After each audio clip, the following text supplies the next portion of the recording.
Olá! O tema do aborto na legislação brasileira é, sem dúvida, um ponto-chave em qualquer prova de direito. Então, nesta nossa análise, a gente vai direto ao que interessa, aos pontos que realmente importam para garantir uma revisão sólida e eficiente. Vamos juntos? Ok, o nosso roteiro aqui é bem direto, pensado para a prova mesmo. A gente começa com as classificações, o básico, né? Depois, mergulha direto no Código Penal para entender os crimes. Na sequência, a gente vai analisar as decisões mais importantes do STF sobre o assunto e, claro, fechar com aquelas dicas finais para ninguém cair em pegadinha. Então, para a gente poder entender as regras, primeiro a gente precisa falar a mesma língua, certo? Vamos começar estabelecendo a base, que são as classificações doutrinárias do aborto. É a partir delas que toda discussão jurídica se desenvolve. O ponto de partida de toda essa discussão é justamente esse: a definição da Organização Mundial da Saúde. A palavra-chave aqui, o conceito central, é viabilidade, ou seja, a capacidade do feto de sobreviver fora do útero. É isso que estabelece o marco da discussão. A doutrina jurídica, ela adora criar categorias, né? E aqui não é diferente. Existem várias classificações para as motivações por trás do ato. Mas, para fins de prova, o que realmente importa é o seguinte: apesar de toda essa lista aí, o nosso Código Penal só vai permitir, ou melhor, só vai deixar de punir duas dessas situações. Vamos ver quais são. Bom, agora que a base está feita, vamos avançar para o coração do tema: os crimes de aborto como eles estão, de fato, descritos na nossa lei penal. Essa tabela aqui resume tudo de forma bem visual. São 3 os tipos penais. É fundamental reparar na diferença das penas. A lei é muito mais dura com quem provoca o aborto em outra pessoa, especialmente se for sem o consentimento dela. A pena ali vai de 3 a 10 anos de reclusão. Isso mostra proteção à autonomia da gestante. E tem mais um detalhe super importante: a forma qualificada do crime. Se do procedimento resultar uma lesão corporal grave ou, pior, a morte da gestante, a pena aumenta. Mas, e aqui tem um mais que vale ouro na prova, essa qualificadora só se aplica para os crimes dos artigos 125 e 126, ou seja, quando é um terceiro que realiza o aborto. Ela não se aplica ao autoaborto, do artigo 124. Fica a dica. Certo, já vimos a regra, que é a criminalização. Agora vamos para o outro lado da moeda, as exceções.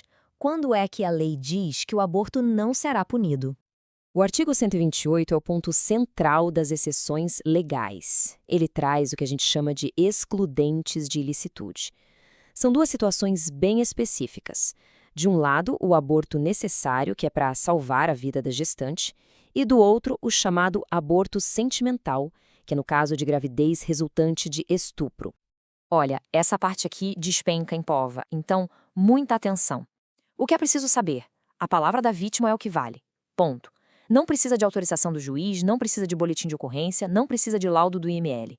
Exigir qualquer um desses documentos a mais é considerado, inclusive, constrangimento ilegal.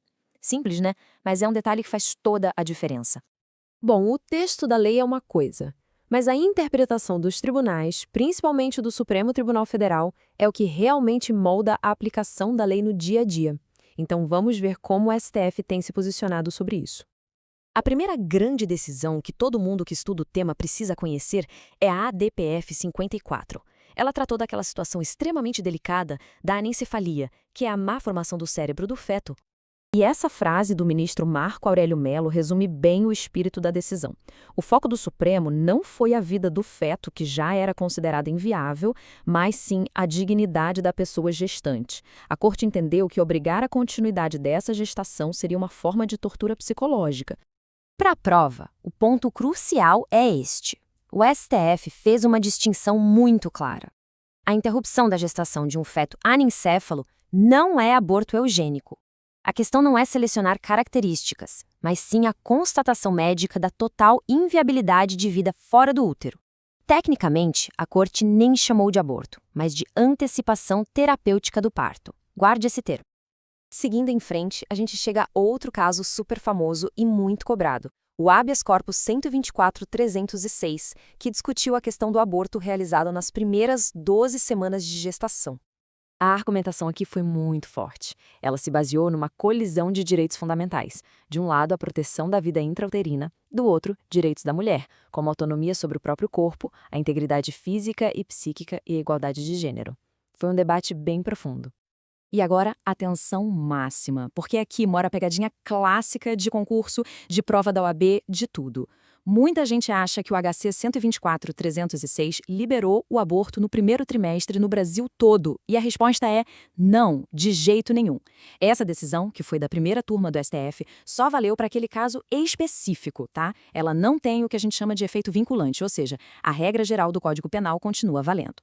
Certo, chegamos à reta final. Hora de fazer aquela revisão rápida, passando pelos pontos que mais costumam aparecer em provas e reforçando os erros mais comuns para garantir que o conteúdo está bem fixado. Vamos lá, primeiro teste rápido. Depois de tudo que a gente conversou, qual é a resposta para essa pergunta? Pensem aí um segundo. Isso mesmo. Falso. É um erro muito comum, mas agora já sabemos, né? Foi uma decisão da primeira turma, não do plenário, e o efeito foi apenas para as partes daquele processo. A regra geral não mudou. Vamos para outra questão clássica.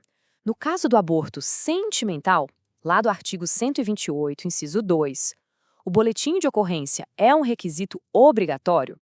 Exatamente. A resposta é não. De novo, falso. A lei é clara. O consentimento da gestante ou de seu representante legal é o que basta. Exigir BO ou qualquer outro documento é criar um obstáculo que a lei não prevê, podendo configurar constrangimento legal. Então, para fechar, aqui está um mapa mental para memorização. É só associar os conceitos, a DPF 54 com anencefalia, HC 124.306 com o efeito não vinculante, artigo 128 com as exceções, artigo 127 com a qualificadora que não se aplica ao autoaborto, e o procedimento legal que só exige a palavra da vítima. Com isso, fica bem mais fácil de lembrar na hora da prova. E para encerrar, uma provocação para o futuro. O direito não é estático, ele está sempre em movimento. E a DPF 442, que está lá no Supremo, pode reescrever boa parte do que a gente conversou hoje. Então vale a pena ficar de olho, porque esse é o próximo grande capítulo dessa história.